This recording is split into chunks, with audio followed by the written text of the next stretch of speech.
सास बहू का झगड़ा। अनामिका की सास पुष्पा अपनी बहू को कुछ खास पसंद नहीं करती थी और इसीलिए दोनों सास बहू में आए दिन झगड़ा होता रहता था।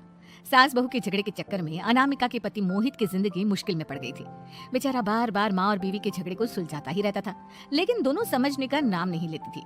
वैसे तो सब कुछ ठीक ठाक चल रहा था, लेकिन एक दिन अनामिका और पुष्पा के अंदर जोरदार झगड़ा हुआ और बात कुछ इस तरह थी।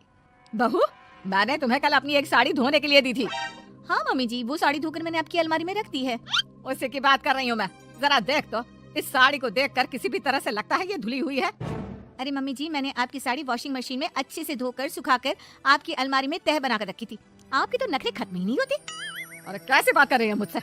मेरे नखरे? अरे मोहित, जरा ये देख तो, ये साड़ी धुली हुई लग रही है क्या? अरे मम्मी, जब अनामिका कह रही है कि उसने साड़ी धोई थी तो मान लो ना। हर बात पर झगड़ा करना जरूरी है क्या? क्या है ना मोहित, तुम्हारी माँ को तो मेरे हर काम में नुस्ख निकालने की आदत पड़ गई है। जब तक दो चार खरी खोटी सुना नहीं लेती ना, इनका दिन नहीं निकलता। अरे चुप कर, बहू होकर मुझे जवाब देती हो। एक तो गंदे कपड़े उठाकर अलमारी में रख दिए, ऊपर से कैंची की तरह कचर कचर बोली जा रही हो। अरे मम्मी जी, शर्ट पहन कर जाना है। मुझे पता है, आपने मुझे 2 दिन पहले ही बता दिया था और आपकी शर्ट मैंने धोकर अच्छी तरह आयरन करके अलमारी में लगा दी है। जाइए वहाँ से ले लीजिए।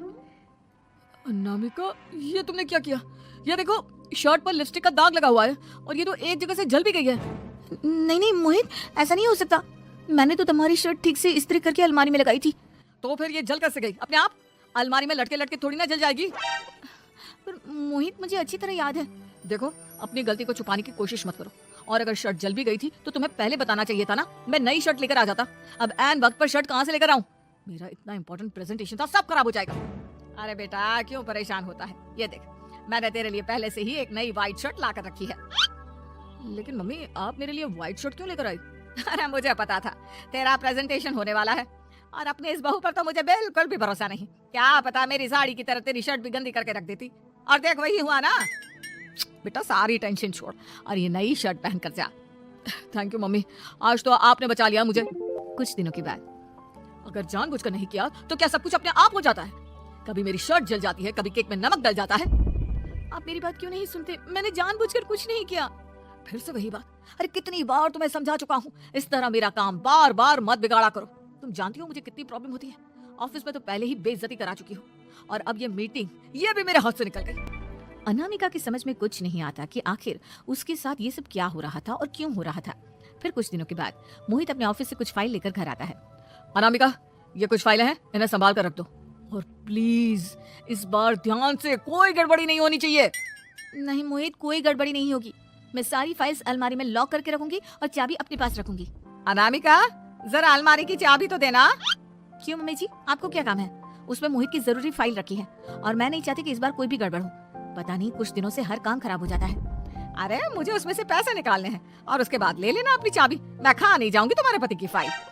अनामिका को अपनी सास पर शक होता है। चाबी देने के बाद वो चुपचाप छुपकर अपनी सास की हरकत देखती है। ये फाइलें उठाकर डस्टबिन में डाल देती हूँ, फिर देखना कैसे मोहित इसकी खबर लेगा। इस बार तो छोड़ेगा नहीं इसे। वैसे भी पहले मैंने जो कुछ भी किया है उसकी वजह से अच्छी खासी डांट पड़ी है, मजा आ जाएगा। अच्छा, तो ये बात है। सारा काम मम्मी जी बिगाड़ देती है, वो भी इसलिए क्योंकि मेरा उनसे झगड़ा हो गया है। सास के जाने के बाद अनामिका मोहित को बुला कर लाती है। क्या हुआ अनामिका, क्या दिखाना है? ये देखिए, आपकी फाइल डस्टबिन में पड़ी हुई है। इसीलिए तो कहा था संभाल कर रखना, और तुमने उठाकर ये फाइल डस्टबिन में डाल दी। मैंने नहीं, तुम्हारी मम्मी ने डाली है, मुझसे बदला लेने के लिए, ताकि तुम मुझे डांटो। और अगर मैंने डाली होती तो मैं तुम्हें दिखाने के लिए बुलाकर तो नहीं लाती ना। सही कह रही हो, मैं अभी मम्मी से जाकर बात करता हूँ। थोड़ी देर बाद, मम्मी सच सच बताइए, मेरी फाइल अलमारी में से निकाल कर डस्टबिन में आपने डाली थी ना? अरे अपनी माँ पर इल्जाम लगाता है, शर्म नहीं आती तुझे? मैं इल्जाम नहीं लगा रहा हूँ मम्मी, जो सच है वही पूछ रहा हूँ। अब जल्दी से बताइए, आपने ऐसा क्यों किया? अरे तो क्या करती, तेरी बीवी मुझसे झगड़ा करती है, उल्टे सीधे जवाब देती है। मुझे उससे बदला लेना था। अरे मम्मी, लेकिन आप दोनों के झगड़े के चक्कर में मेरा कितना नुकसान हुआ है, ये कभी सोचा आपने? मम्मी जी, अगर आपका बदला पूरा हो गया हो तो आइंदा ऐसी कोई हरकत मत करना, क्योंकि अब आपकी सच्चाई हमारे सामने आ चुकी है। यह तो वक्त ही बताएगा मैं क्या करूंगी और क्या नहीं। मम्मी जी, कहा ना आप ऐसा कुछ नहीं करेंगी। अरे मेरी जो मर्जी आएगी वो मैं करूंगी। मेरा सर घूम रहा है, सास बहू के झगड़े में मेरी जिंदगी का तो कचरा हो गया है, कचरा।